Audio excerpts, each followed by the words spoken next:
Hello future LPTs! Welcome po sa set 3 ng ating Filipino Majorship Letter View. Okay, so teachers, ihanda nyo na po ang inyong mga papel at ballpen dyan upang makapagsagot po kayo sa mga tanong na aking ibibigay. Muli, meron lamang po kayong 20 seconds to answer each question at pagkatapos nun ay ipapakita ko po kung ano ang tamang sagot. Okay, so disclaimer lang po. All the information included in this presentation belongs to the rightful owners. No copyright infringement is intended, and this is for educational purposes only. Okay, so without further ado, let's begin with the question number 1. Ang gintong panahon ng panitikan sa Pilipinas ay Amerikano, Hapon, Kastila, o modernong panahon?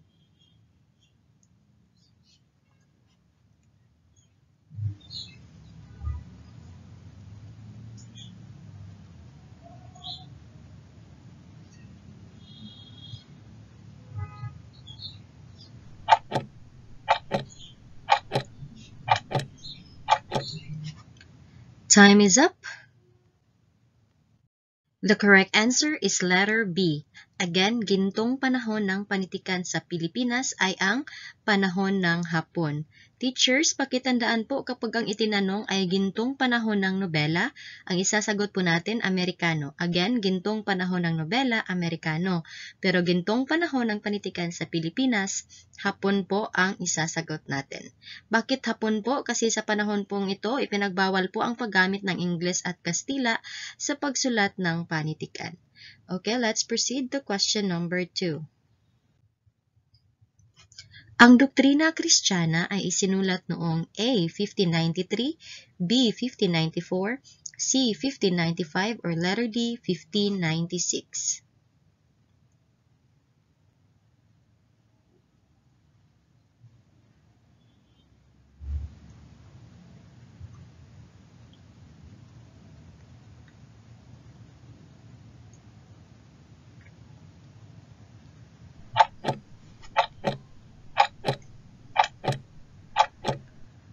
Okay, time is up. The correct answer is letter A, 1593. Again, ang doktrina Kristiyana ay isinulat noong 1593. Okay, number 3.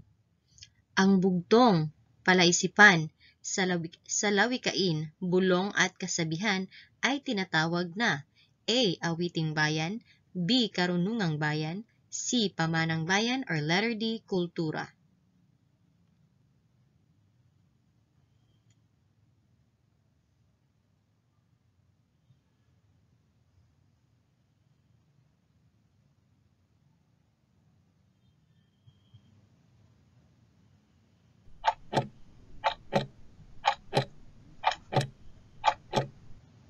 Time is up. The correct answer is letter B, Karunungang Bayan. Again, teachers, ang bugtong, palaisipan, salawikain, bulong at kasabihan, yan po ay mga karunungang bayan. Okay, let's proceed to number 4. Ang pahulaan na naglalarawan at binibigkas ng patula ay tinatawag na A. Kasabihan, B. Balagtasan, C. Duplo, or letter D. Bugtong.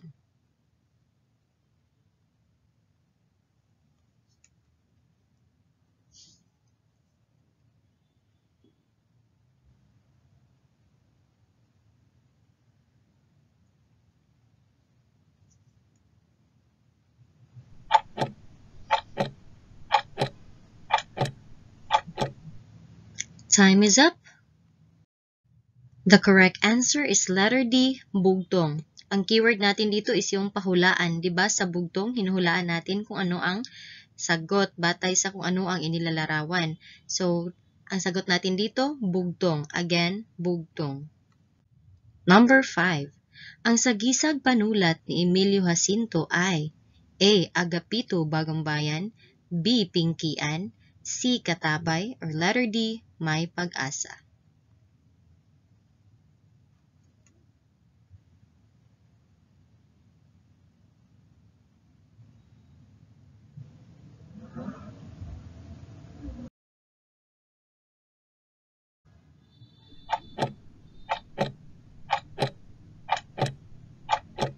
Okay, time is up.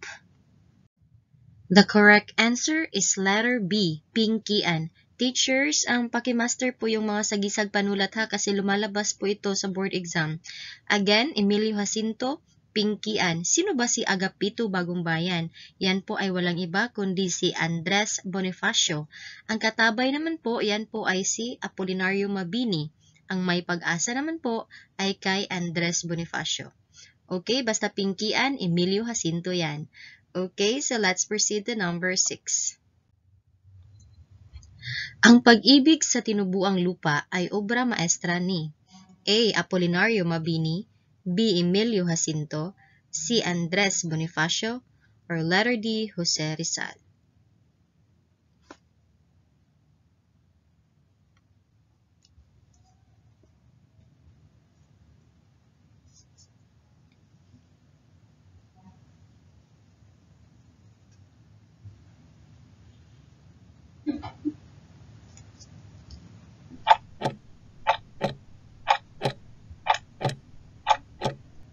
Time is up. The correct answer is letter C, Andres Bonifacio. Again, pag-ibig sa tinubuang lupa, yan po ay obra maestra ni Andres Bonifacio.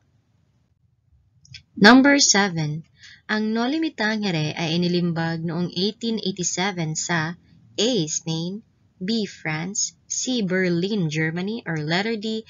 Ghent, Germany.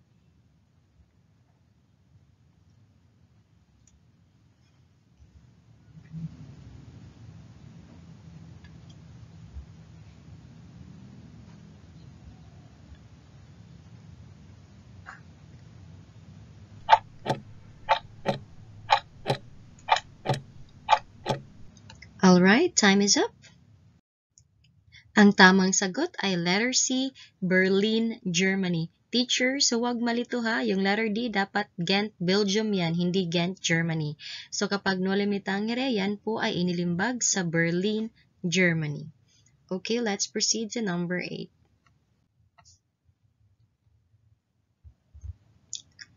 Ang Il Filibusterismo ay inilimbag sa Ghent, Belgium noong A. 1891, B. 1892, C. 1893, or letter D.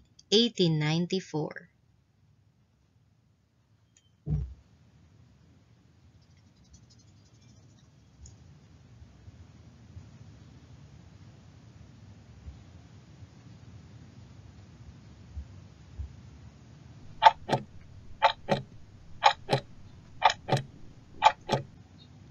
Time is up. The correct answer is letter A, 1891. Again, inilimbag ang El Filibusterismo sa Ghent, Belgium noong 1891. Okay, number 9. Ang orihinal na kopya ng Noli Me Tangere ay ipinagkaloob kay A. Ferdinand Blumentritt, B. Maximo Viola, C. Valentin Ventura, or letter D. Apolinario Mabini.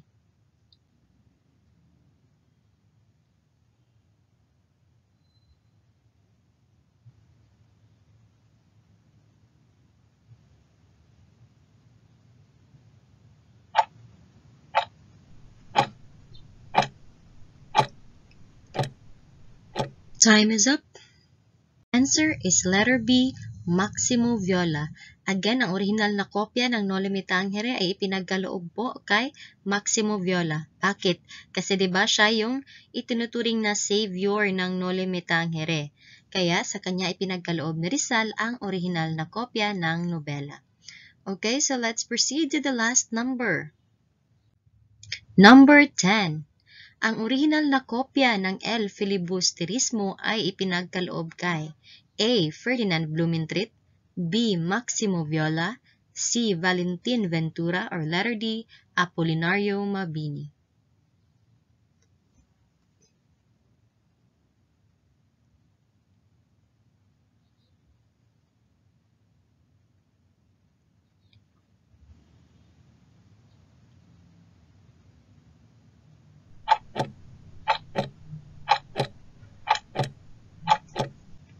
Alright, time is up. The correct answer is letter C, Valentin Ventura.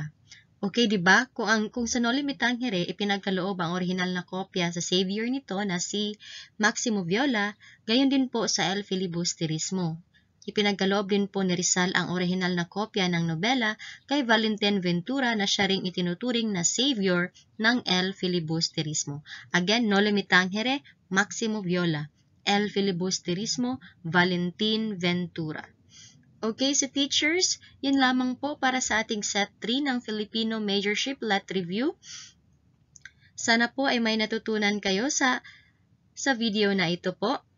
Okay, so teachers, kumusta naman po ang inyong mga scores dyan? Pakilapag naman po sa ating comment section kung ilan po ang nakuha niyong puntos. Okay, so muli po teachers, thank you so much po sa pakikinig at sa panonood po. Laban future LPTs, alam kong kakayanin niyo yan dahil kung kinaya ko, kaya niyo rin yan. Laban lang talaga, okay? Mag-aral at magdasal. Okay, so muli ako po si Teacher Dang. Maraming salamat po sa pakikinig at sa panonood.